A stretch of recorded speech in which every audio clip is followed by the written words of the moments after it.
Assalamu alaikum students. Today our topic is social aim of education. The social aim of education is quite in opposition to the individual aim. The supporters of this aim believe that society is considered to be more important than the individual. They are of the view that man is a social animal. He develops his personality only in society. He lives in society, acquires socialization through his contact with his family, his relatives, his neighbors, and friends. He learns the ways of moving in society, of talking, to develop of mutual behavior through these contacts.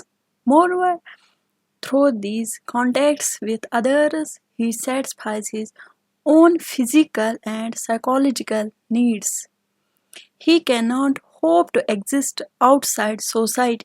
Hence, it is desirable that education must have some social aim. Now, we will discuss about narrow meaning of social aim.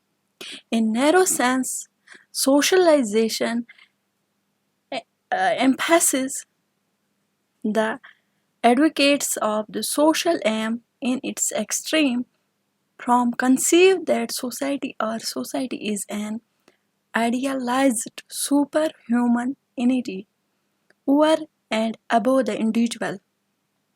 The individual is subordinated to the state. The state is the embodiment of reason, justice, and morality, and the individual is inferior to it in all respects.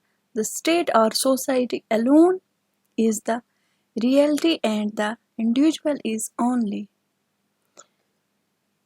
a throb in the social plus.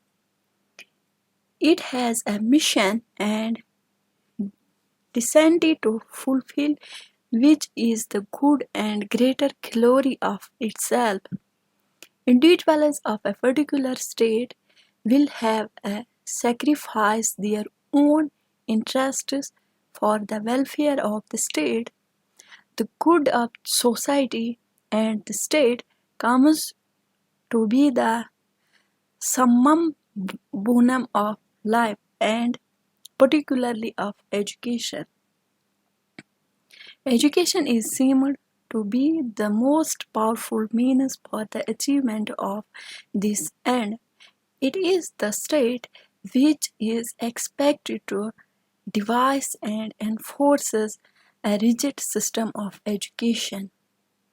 The state is supreme to lay down the curriculum and even to dictate the methods. In the words of Ross, the watchwords are always discipline, organization, a willing acceptance of authority, a dumping down of individuality.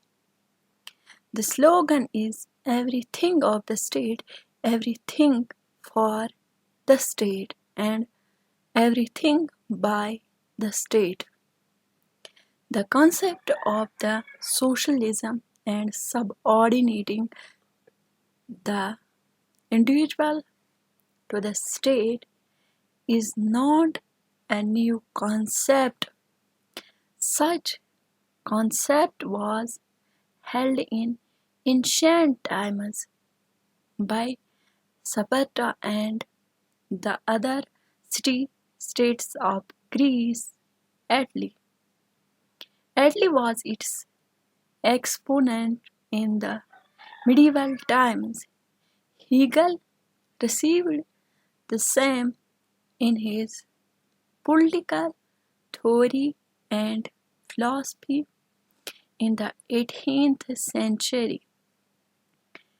Hitler, Mussolini, Stalin, Khrushchev, and Mao have been its recent subscribers. Now, wider meaning of social aim of education. In democratic socialism, wider meaning of social aim is emphasized. The supporters of this aim contend that the purpose of education is to prepare the individual for successful participation in activities. The development of the individual should be secured to promote the welfare of the society. Individual development in no case should interfere with or individual development, restrict the welfare of the society of which he component. In other words, democratic view of social aim of education is to make the individual socially efficient for democratic society.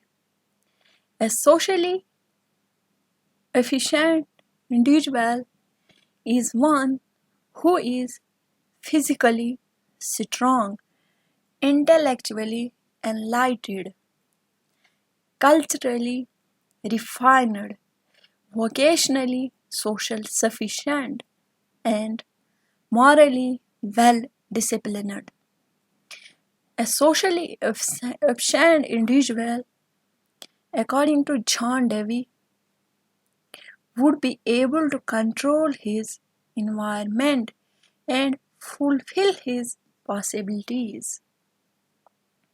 He further adds all education proceeded by participation of the individual in the social consciousness of the race. Social efficiency becomes the measure of man's success in life. It has come to stay as the be all and end all of education. It's all about social aim of education. In next video we will discuss about cultural aim of education.